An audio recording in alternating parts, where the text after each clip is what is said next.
Roma triunfa y el imperio se expande. Las ciudades progresan y crecen.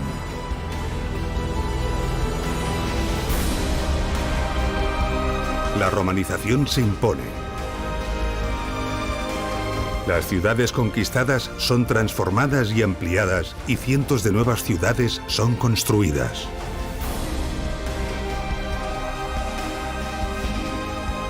La suma del conocimiento, la ingeniería puesta al servicio del pueblo y el afán por imitar a la ciudad eterna hace que muchas de estas ciudades lleven el progreso y el bienestar de sus ciudadanos a un nivel jamás alcanzado por ninguna otra civilización.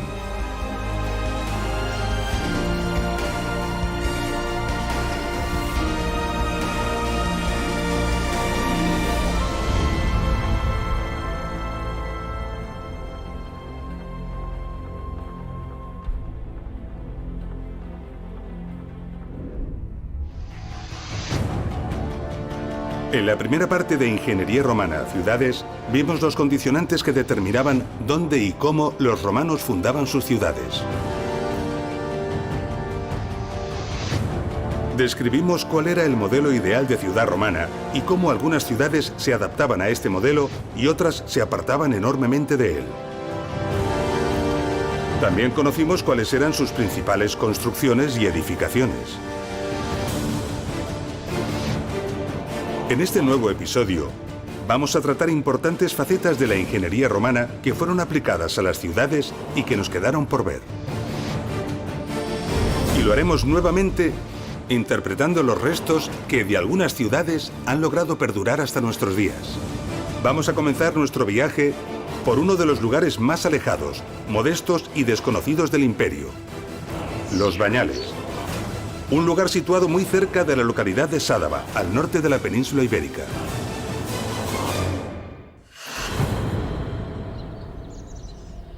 Dado que el clima en este lugar no es benigno y no hay grandes recursos mineros o agrícolas, seguramente su existencia y progreso se debió a que fue punto de tránsito en la vía romana que comunicaba Caesar Augusta con la región francesa del Béarn.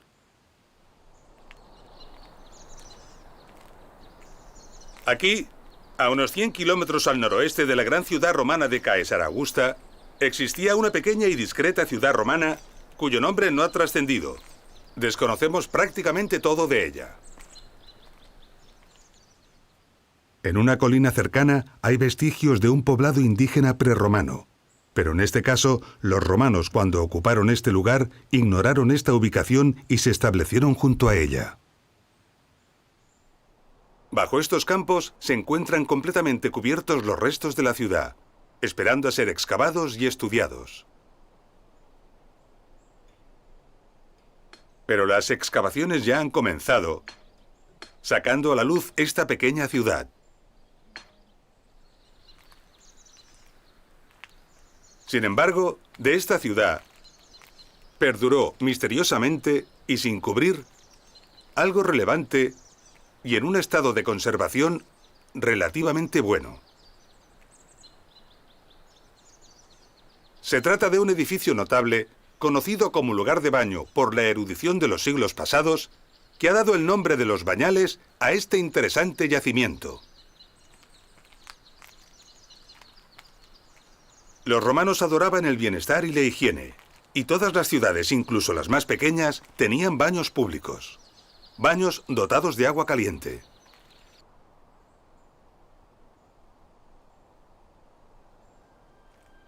El usuario de los baños entraba en el establecimiento por este recibidor.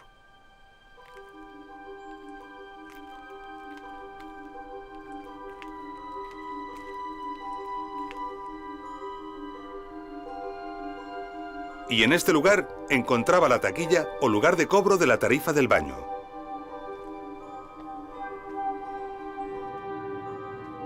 Luego se accedía al vestuario o apoditerium.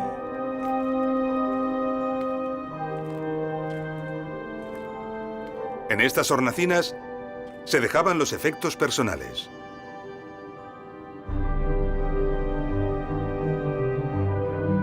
Desde aquí se accedía a una sala de temperatura templada llamada tepidarium.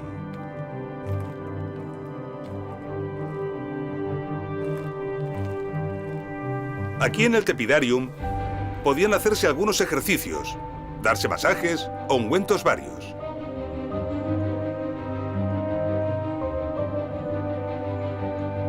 Esta sala estaba calefactada. Para ello, el suelo estaba elevado sobre pilarcetes que dejaban pasar el aire caliente. Esta técnica recibía el nombre de hipocaustum.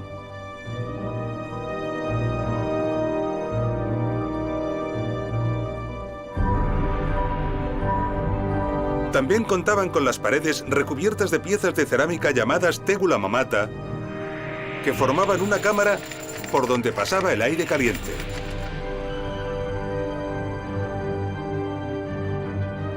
A la derecha de esta sala se encontraba el caldarium. Esta habitación también estaba calefactada y disponía de una pequeña piscina de agua caliente.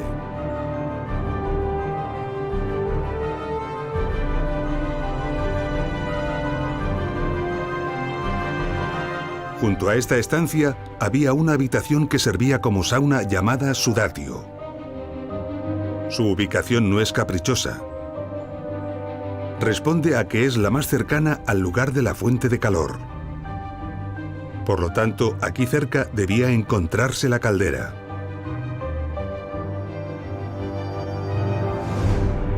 La caldera solía estar formada por 3 cuerpos cilíndricos por los que circulaba el agua.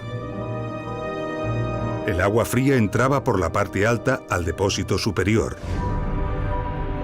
Desde allí pasaba al siguiente, al que le llegaba bastante calor y mantenía el agua templada.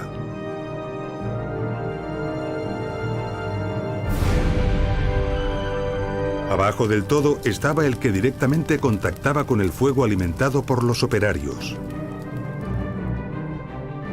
Esta agua caliente era la destinada al caldarium. Además, el mismo fuego calentaba el hipocaustum y las cámaras verticales de las paredes.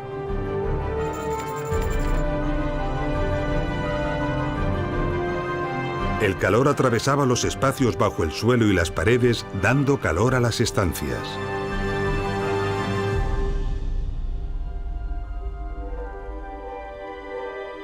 En el lado opuesto, a la izquierda de la sala templada o tepidarium, estaba el lugar de los baños fríos o frigidarium. Esta estancia no estaba calefactada y la piscina era de mayores dimensiones. Aún quedaba en el exterior otra estancia de uso público a la que podía accederse de forma independiente: las letrinas.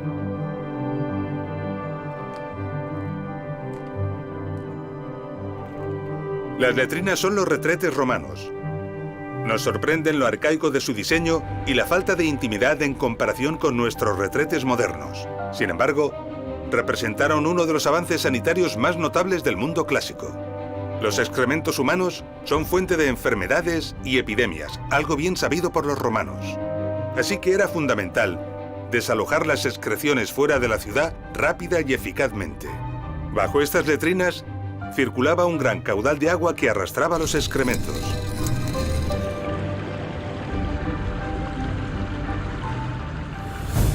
Las termas romanas eran uno de los servicios fundamentales para el ocio del pueblo. Era un equipamiento imprescindible para toda ciudad, dimensionado al tamaño de esta. Si las termas de los Bañales pertenecían a una ciudad pequeña y modesta, ¿cómo serían las termas de las ciudades más grandes e importantes? Para comprobarlo viajaremos hasta Itálica, en el sur de la península ibérica.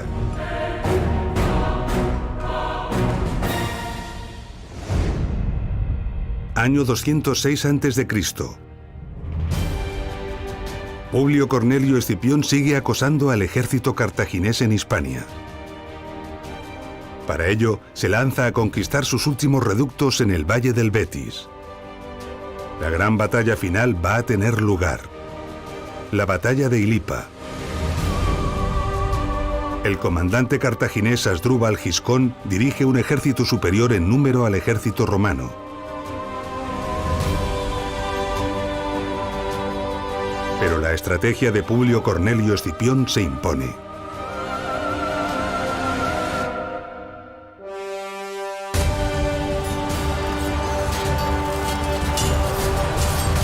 El ejército romano vence contundentemente. Los cartagineses se retiran de Hispania y Escipión regresa a Roma como un héroe. Antes de partir, Escipión ordena la construcción de una ciudad para sus soldados heridos y para los veteranos de guerra.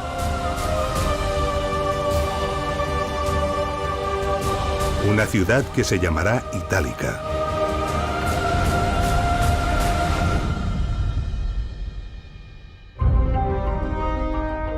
Itálica se encuentra en el municipio de Santiponce, cerca de la bella e importante ciudad española de Sevilla.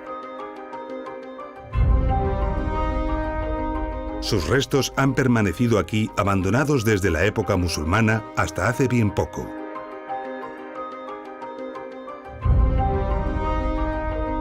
En todo este tiempo han sido objeto de visita, admiración y sobre todo expolio.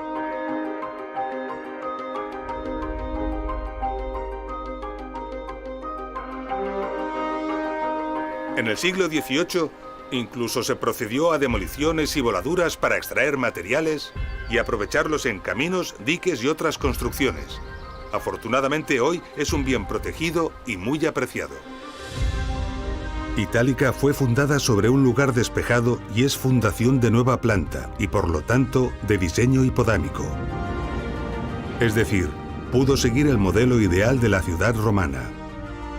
Su extensión alcanzó unas 52 hectáreas. Su anfiteatro, situado fuera de las murallas, era uno de los más grandes del imperio.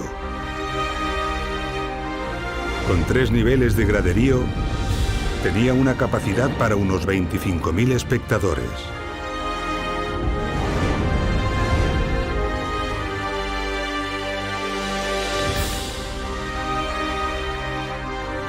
El teatro, más modesto, permitía un aforo de unos 3.000 espectadores.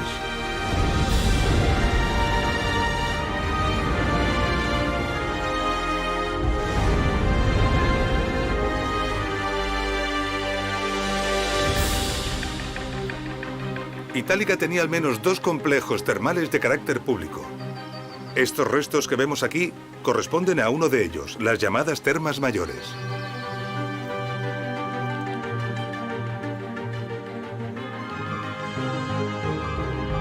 A las termas se llegaba por esta calle, el Decumanus, una de las calles principales de la ciudad. Se entraba al edificio por unas escalinatas que daban acceso al vestíbulo principal.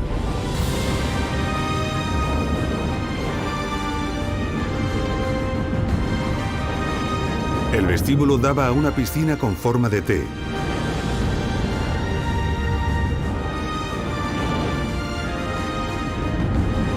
Y también a las demás habitaciones de baño. Entre ellas el Caldarium, Tepidarium y Frigidarium. El edificio albergaba además habitaciones de servicios, sala de masajes, sauna, vestuarios e incluso una biblioteca.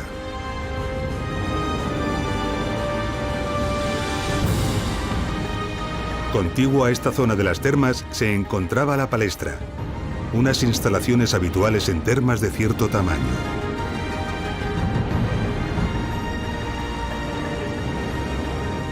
De planta rectangular, consistía en un patio porticado.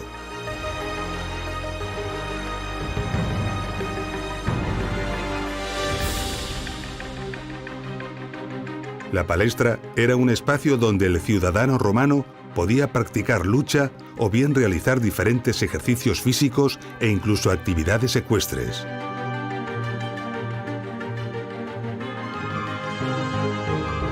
Las estancias adyacentes al porticado daban logística a estas actividades, albergando vestuarios, almacenes o salas de masaje. La palestra de Itálica ocupaba otras 2 manzanas completas, sumando otros 16.000 metros cuadrados. La superficie total, pues, de las termas mayores de Itálica era de 4 manzanas de la ciudad, unos 32.000 metros cuadrados.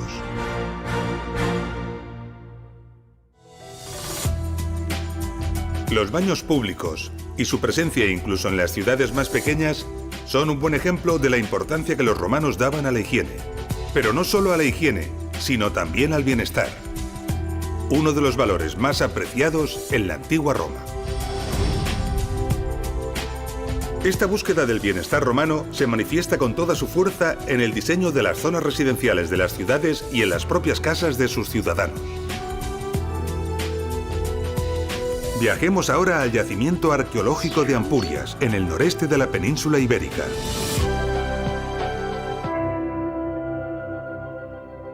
Año 218 a.C.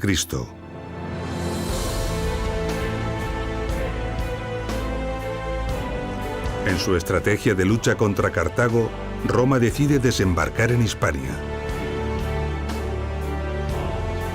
El lugar escogido es Emporión, una ciudad griega aliada situada en la costa noreste de la península ibérica. Los griegos de Emporión se veían amenazados por los cartagineses y habían pedido ayuda a Roma.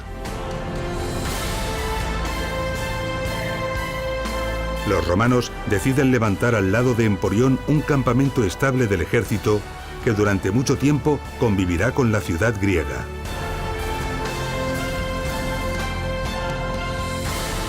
Con el transcurso de los años, ese campamento se convirtió en una nueva ciudad. Una ciudad que se llamó Emporiae.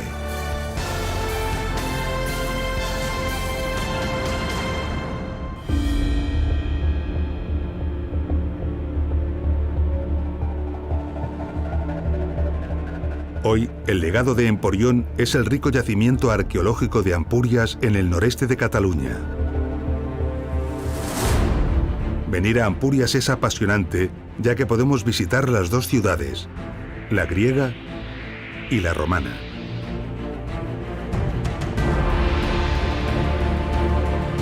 Fue una ciudad de nueva planta construida en un sitio despejado al lado de la ciudad griega que ya existía. Pudo así planificarse una estructura ideal de ciudad romana, es decir, de planta hipodámica.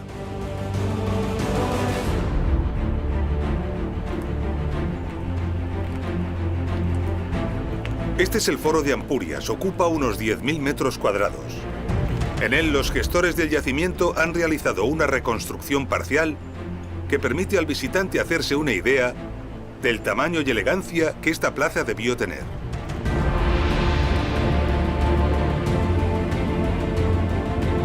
A pesar de ser una ciudad pequeña, esta plaza sobrecoge.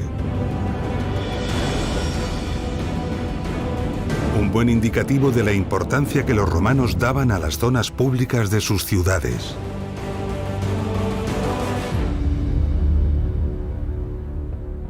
Aquí, cerca del foro, estaban las termas públicas. Ocupaban unos 2.450 metros cuadrados. Son mucho más grandes que las termas de los Bañales, pero bastante más pequeñas que las termas mayores de Itálica. En el noreste del yacimiento, en el lado mejor orientado, encontramos estos restos.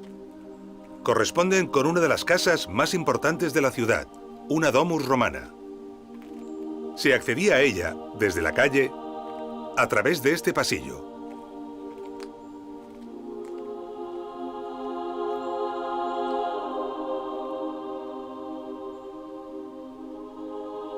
Las domus estaban articuladas en torno a un patio central como este, llamado atrio. Alrededor del atrio había diversas estancias. Muchas de estas estancias se pavimentaban con bellos y trabajados mosaicos. Los mosaicos se realizaban con pequeñas piezas de piedra de colores llamadas teselas. Combinándolas, se obtenían bellos dibujos y diseños. En esta domus tenemos magníficos ejemplos de mosaicos.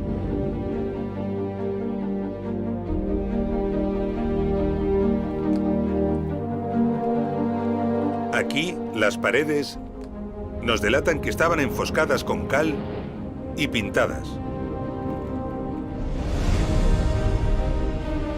Las pinturas decoraban las paredes representando motivos naturales, escenas de caza y otros elementos representativos de la vida, costumbres y creencias romanas.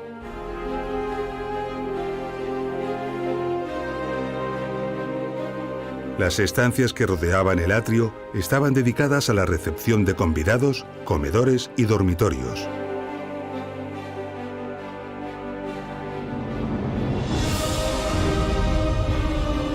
Esta casa disponía de zonas y estancias anexas como cocinas, lugares de limpieza, talleres y almacenes, donde los sirvientes desarrollaban sus labores.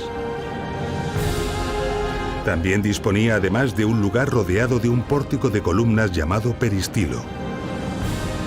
Se trataba de un jardín particular con estanques y fuentes. Con toda probabilidad, los propietarios de esta domus debieron de mantener libre el espacio ocupado por esos árboles con el fin de disponer de vistas al mar. Unas vistas maravillosas.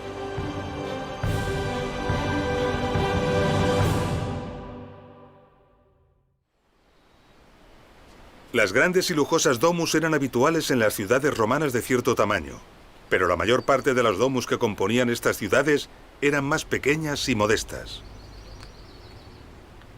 Hacia el centro del yacimiento podemos apreciar una calle que ha sido excavada y que nos ayuda a imaginarnos cómo era una típica y modesta calle romana.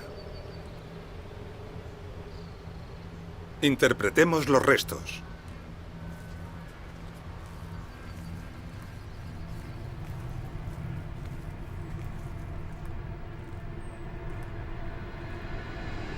A cada lado podemos ver claramente la base de unas paredes.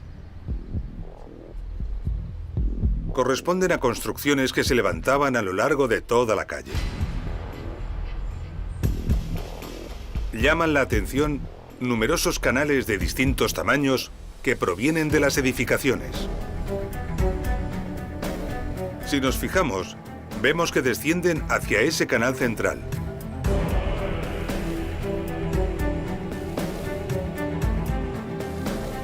Estos canales desaguaban las aguas residuales de las edificaciones laterales.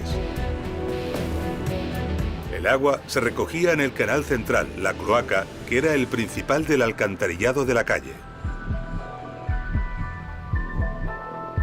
Este elemento de aquí es un sumidero destinado a recoger el agua de lluvia que caía de los tejados y de la propia calle. Estos sumideros estaban repartidos regularmente por toda la calle y desaguaban también en la cloaca. Todos los canales estaban cubiertos, el central con grandes losas de piedra. Sobre ellos se encontraba el enlosado de la calle y a ambos lados un bordillo. Las edificaciones de este tipo de calles solían albergar locales comerciales en la planta baja y viviendas en las plantas superiores. La cloaca central de la calle, tras recoger el agua del resto de canales menores, se unía a otras para formar una completa red de alcantarillado que extraía las aguas residuales de la ciudad desaguándolas, en este caso en el mar.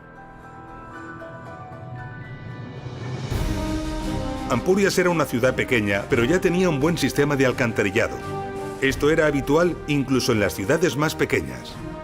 Las terribles epidemias de peste que asolaron Occidente durante los muchos siglos de la Edad Media pudieron evitarse así en la civilización romana. Para poder comprender cómo funcionaban los sistemas de alcantarillado en ciudades más grandes y complejas, viajaremos hasta Caesar Augusta, la actual ciudad española de Zaragoza.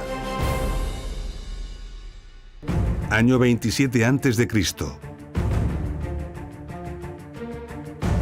Roma está a punto de culminar la conquista total de la península ibérica. Solo queda un pequeño territorio del noroeste peninsular.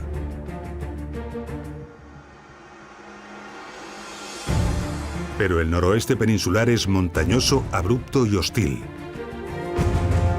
En él Las legiones romanas no pueden imponer su estrategia de combate de campo abierto. Los soldados se ven obligados a penetrar en los espesos bosques.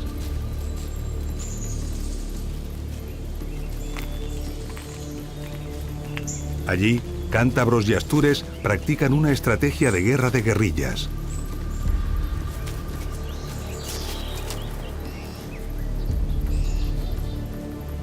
Los soldados romanos sufren terribles emboscadas y continuas derrotas.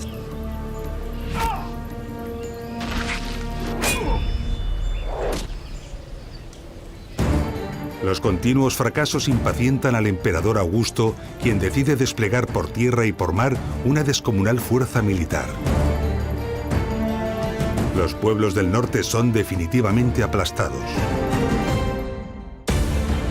Caesar Augusto reorganiza las provincias de Hispania y manda construir una nueva e importante ciudad para sus veteranos de guerra. Una ciudad que recibirá su propio nombre: Caesar Augusta.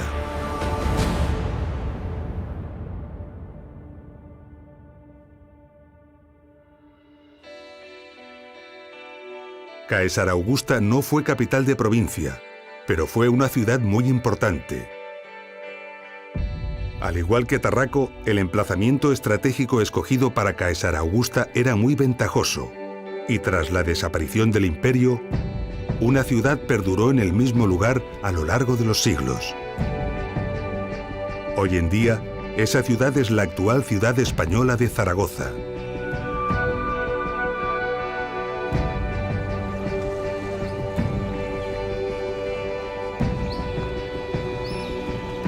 Aquí, en el centro de Zaragoza, encontramos esta moderna y espaciosa plaza. En ella se encuentra la famosa Basílica de Nuestra Señora del Pilar.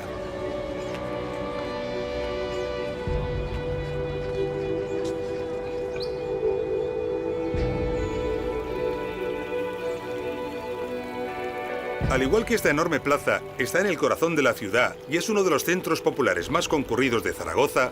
El equivalente a este lugar en Caesar Augusta era el Foro Romano. Así que si la actual Zaragoza está sobre la antigua ciudad, en estos momentos nos encontramos sobre el Foro Romano de la antigua Caesar Augusta.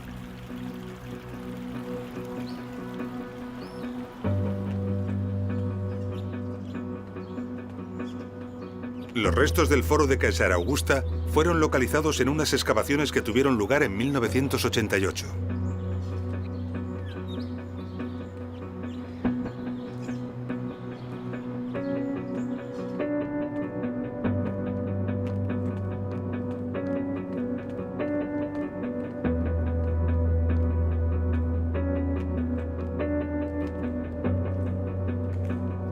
Estamos bajo las calles y edificios de la actual Zaragoza, pero también por debajo del nivel del suelo del foro.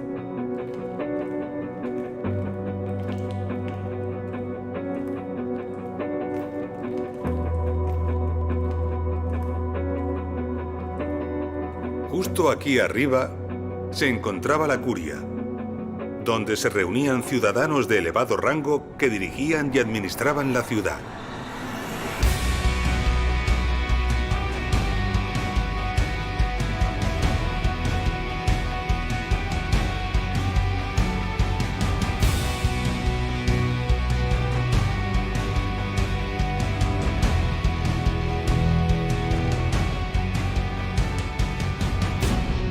Como estamos por debajo del nivel del suelo del foro, tenemos una magnífica oportunidad para comprender las infraestructuras que bajo él se encontraban. Esos grandes bloques de hormigón son las cimentaciones de las columnas de los pórticos del foro.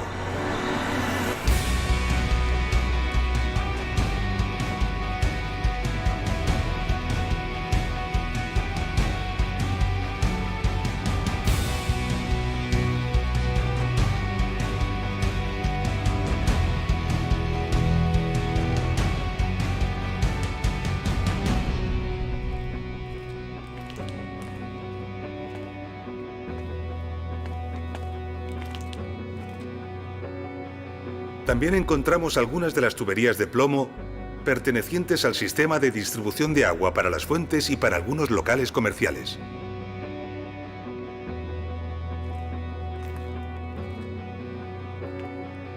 Y este es un punto extraordinario para comprender cómo funcionaba el alcantarillado de la ciudad. Podemos observar una cloaca superior de cierto tamaño que debía de pertenecer a la red de alcantarillado del foro.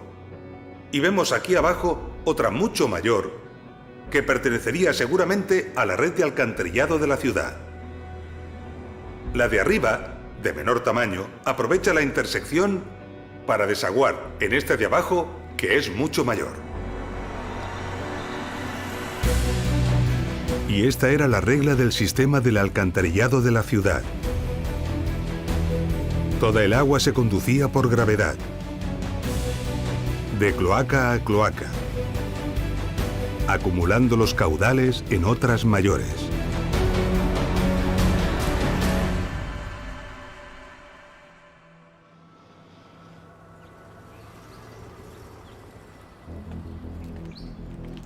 Los restos que hemos visto se encuentran justo aquí abajo.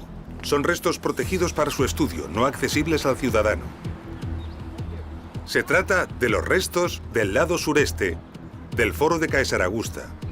Los restos del lado oeste se pusieron en valor mediante la construcción de un museo subterráneo. Un museo moderno y atractivo de visita obligada.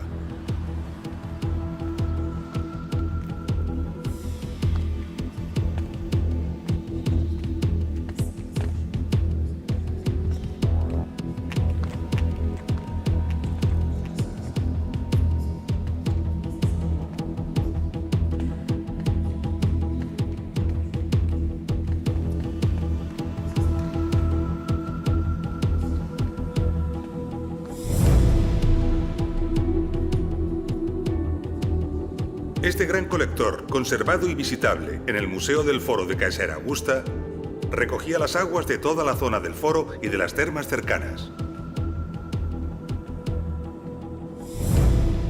Tiene casi 3 metros de altura y más de 2 metros de ancho, lo que nos da una idea del enorme caudal de agua que antaño debió conducir.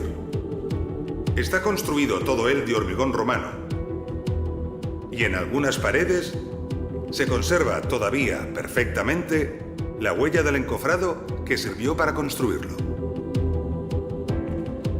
Nuestra imagen de Caesar Augusta es ahora más completa. Y podemos valorar mucho mejor los esfuerzos constructivos y de ingeniería que esconden las ciudades romanas.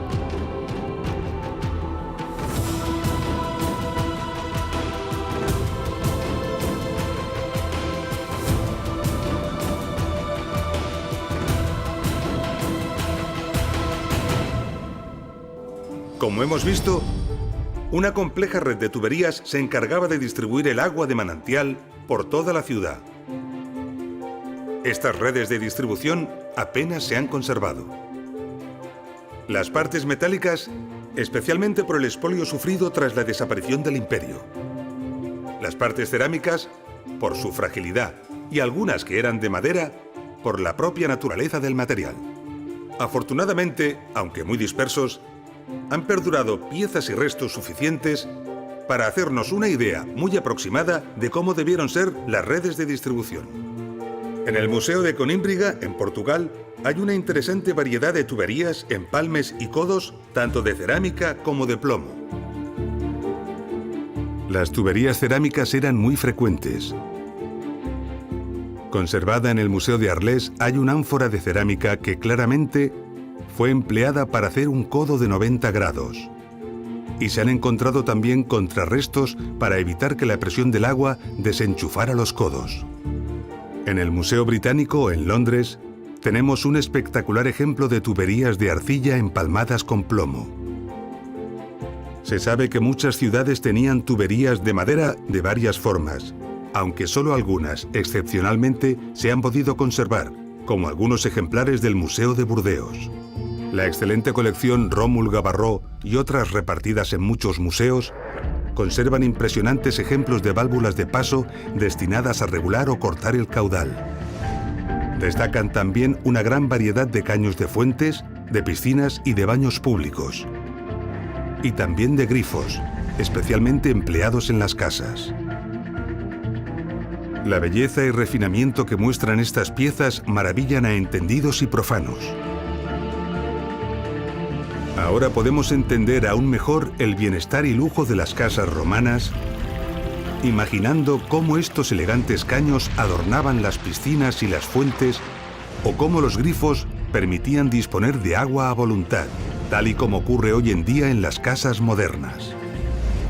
Extraordinario ejemplo de esta afirmación es el calderín calentador que se expone en el Museo de Arles Antiguo. La demostración de que ciertas casas romanas disponían incluso de suministro de agua caliente.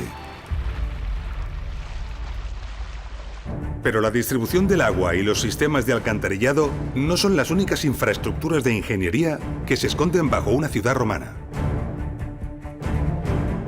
Acondicionar el terreno para poder construir sobre él podía requerir mucho ingenio y esfuerzo.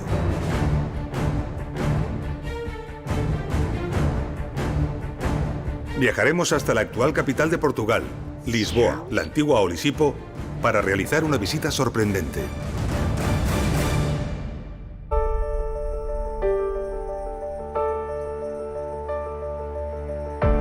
Lisboa es una ciudad bella y moderna situada en un emplazamiento muy privilegiado.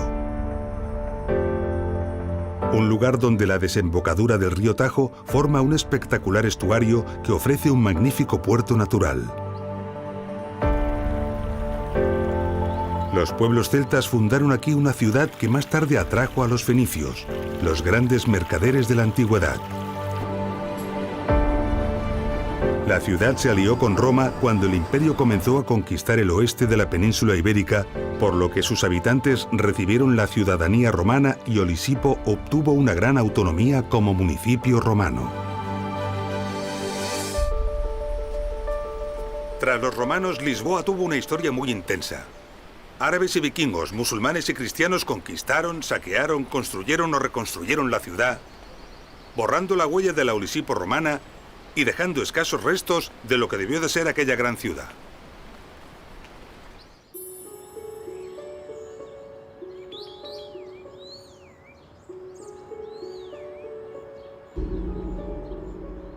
Lisboa tiene un día muy triste en su historia. El 1 de noviembre de 1755, día de Todos los Santos, por la mañana a la hora de misa, un terrible terremoto sacudió toda la ciudad y prácticamente todos los edificios de Lisboa se vinieron abajo.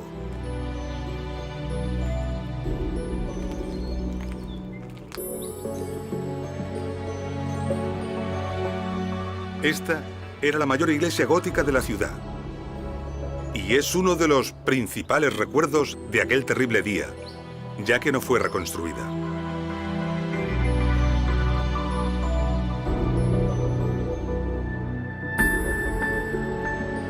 Hoy en día, estas ruinas permanecen aquí para su visita en el Museo Arqueológico do Carmo como testimonio de aquel terrible día.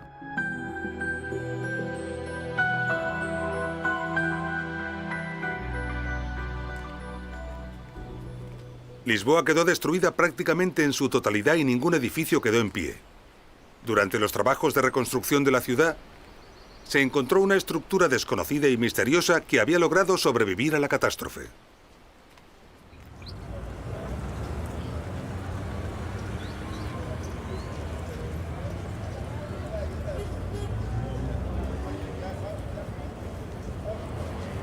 Esa estructura todavía existe y se encuentra aquí, debajo de las actuales calles y edificios de la actual Lisboa.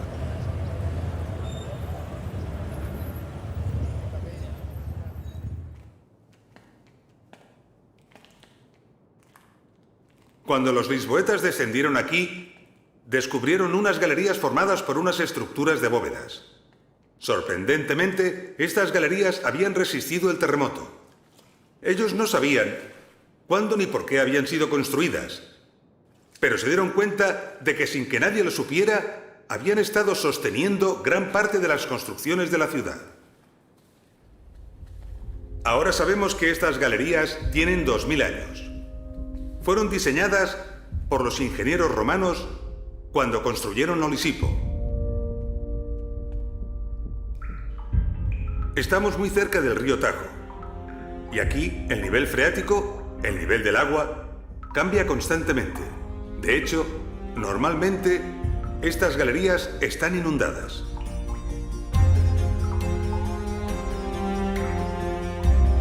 Los romanos decidieron que con el objetivo de evitar inundaciones, la base del foro estuviera por encima de las variaciones del nivel freático del río Tajo. Para lograrlo, era necesario construir una estructura que permitiera levantar el nivel del foro. La solución que adoptaron fue el diseño y construcción de un gran recinto de bóvedas. Pero esta obra no era fácil de diseñar ni ejecutar. Debido a la saturación del suelo, el terreno es muy blando e inconsistente en este lugar. Los ingenieros romanos sabían que las cimentaciones de las construcciones, sometidas a un peso enorme, se hundirían. Para resolverlo, esperaron al momento en que el nivel freático fuera mínimo. Hicieron una gran excavación y construyeron una enorme losa de hormigón. Sobre la losa, pudieron entonces levantar la gran estructura abovedada. Y sobre ella, las edificaciones. De esta forma, el conjunto flota sobre los blandos terrenos como un barco sobre el agua.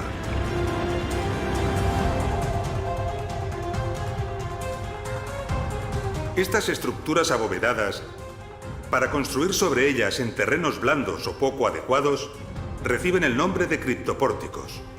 Ocultos y desconocidos, los criptopórticos de Lisboa, o mejor dicho, los criptopórticos de Olisipo, merecen toda nuestra admiración.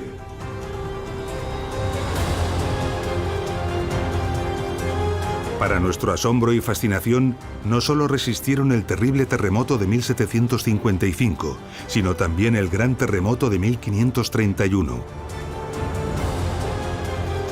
Dos de los terremotos más violentos conocidos por el ser humano. Tras 2000 años de historia, hoy en día estas estructuras todavía cumplen perfectamente su misión, soportando parte de la Lisboa actual.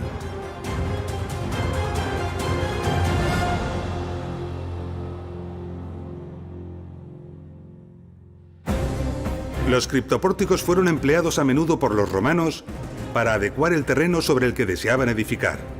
El hecho de que fueran unas construcciones subterráneas o semisubterráneas y que el material empleado fuera el hormigón, facilitó mucho su supervivencia en el tiempo. Pero también facilitó mucho su supervivencia la eficacia y la utilidad que siguieron ofreciendo, ya que supusieron unas cimentaciones extraordinarias sobre las que construir. Por ello, no es difícil encontrar ciudades medievales y modernas sostenidas por criptopórticos romanos. Encontramos un excelente ejemplo en Coimbra, a tan solo 200 kilómetros de Lisboa. Coimbra es una universitaria y acogedora ciudad situada a orillas del río Mondego. Actualmente, sus monumentos y su relevante legado histórico son un importante atractivo turístico.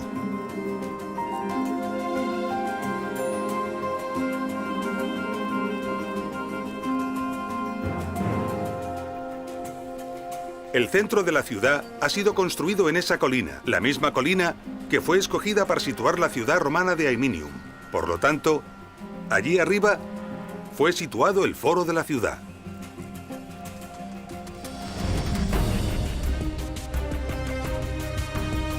Para poder resolver la pendiente de la colina y poder construir un foro amplio y plano, los técnicos romanos planificaron un gran criptopórtico destinado a sujetar la enorme construcción.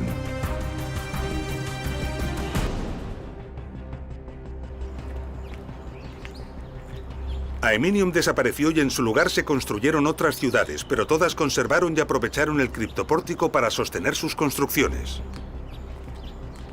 La Coimbra actual utiliza el criptopórtico para sostener gran parte del Museo Nacional Machado Castro.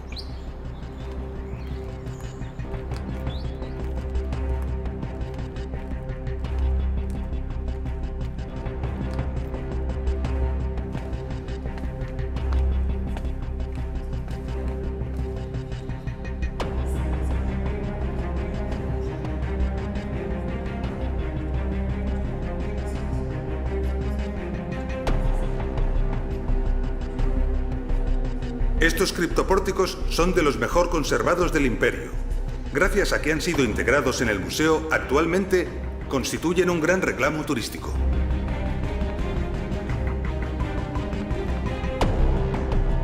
Estos espacios estaban disponibles para su uso y probablemente eran aprovechados, pero no para usos importantes, ya que aquí la humedad es alta y la luz escasa.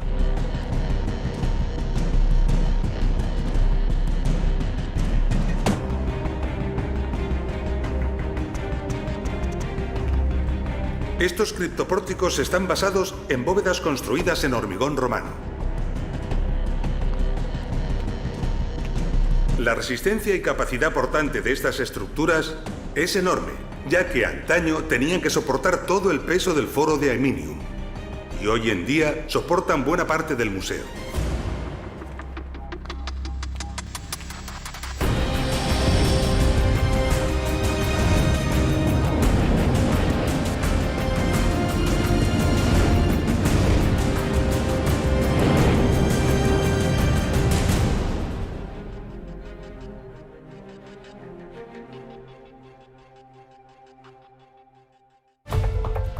Los criptopórticos fueron utilizados por los ingenieros romanos continuamente y de forma habitual para acondicionar el terreno y poder levantar edificaciones encima de ellos.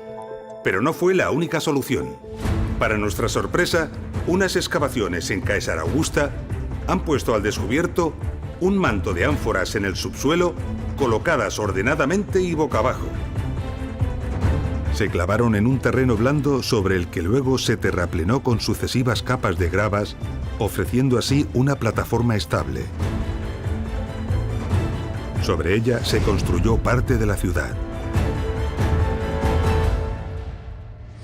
Y en Arles, en el sureste de Francia, se han descubierto multitud de pilotes clavados en el suelo, realizados con troncos de roble y pino. Las investigaciones han arrojado que fueron empleados muchos miles de ellos para sostener al circo de Arles.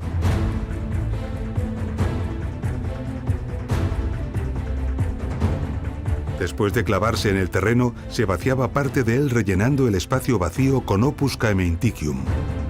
De esta manera, hormigón y pilotes quedaban unidos en una misma estructura de cimentación. La construcción medía 450 metros de largo y 101 de ancho, y podía alojar a unos 20.000 espectadores. La cimentación de pilotes impedía que el edificio se hundiera en los terrenos pantanosos.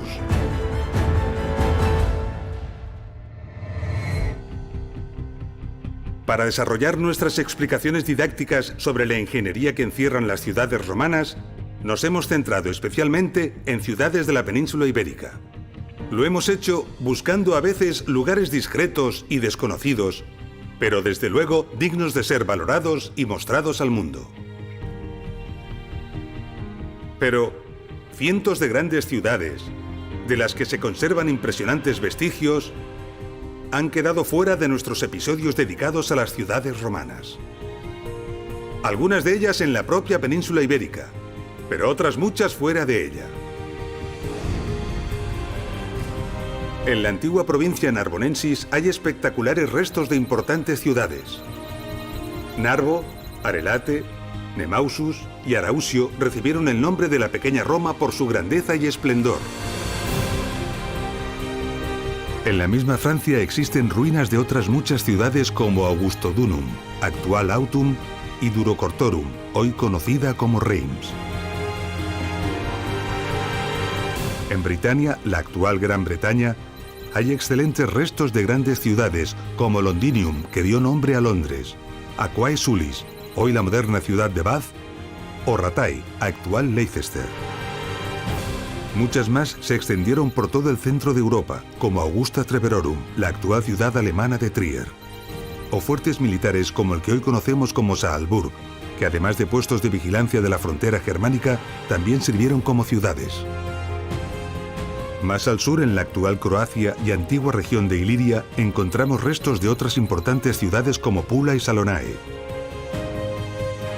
En la actual Albania están, entre otras, las ruinas de Apolonia.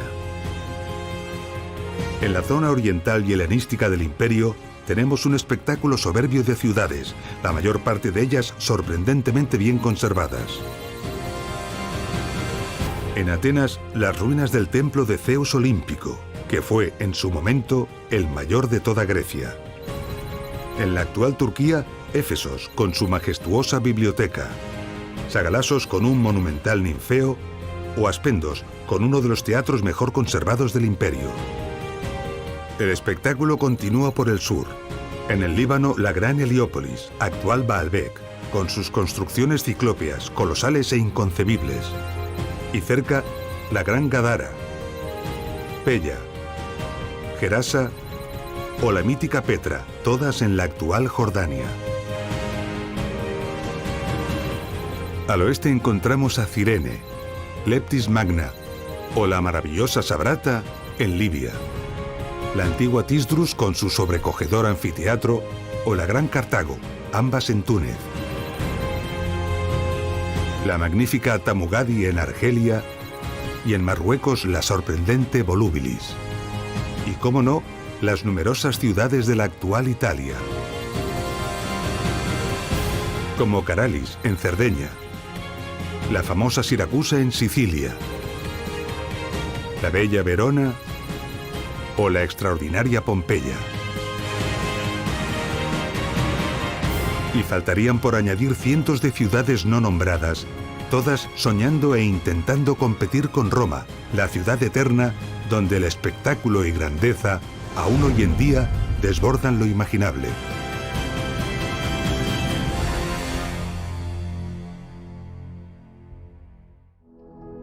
Las cifras y dimensiones de Roma son sobrecogedoras.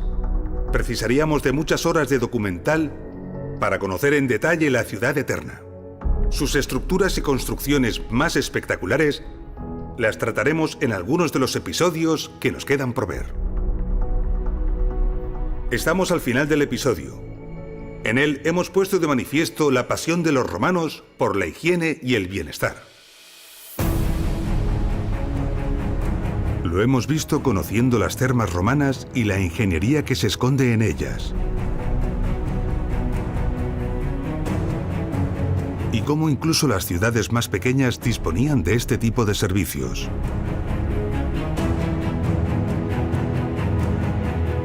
También hemos visto cómo eran las casas romanas.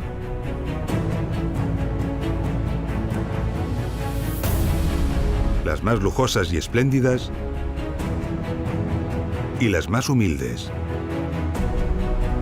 Y cómo muchas de ellas disponían de agua potable y sistema de evacuación y alcantarillado. Hemos comprendido que grandes cantidades de agua de manantial llegaban a las ciudades romanas. Un agua que se distribuía a toda la ciudad a través de sofisticadas redes de distribución y que una vez usada se desalojaba de la ciudad a través de una compleja y eficaz red de alcantarillado, arrastrando fuera de la ciudad los excrementos y la suciedad. Hemos entendido así la imponente ingeniería que se oculta bajo las ciudades romanas y al tiempo el ingenio y los esfuerzos que fueron necesarios para adecuar los terrenos sobre los que fueron construidas.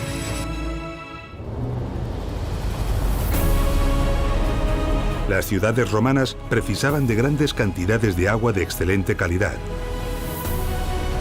Un agua que era captada en los ricos manantiales de las montañas y trasladada hasta las ciudades gracias a ingeniosos acueductos.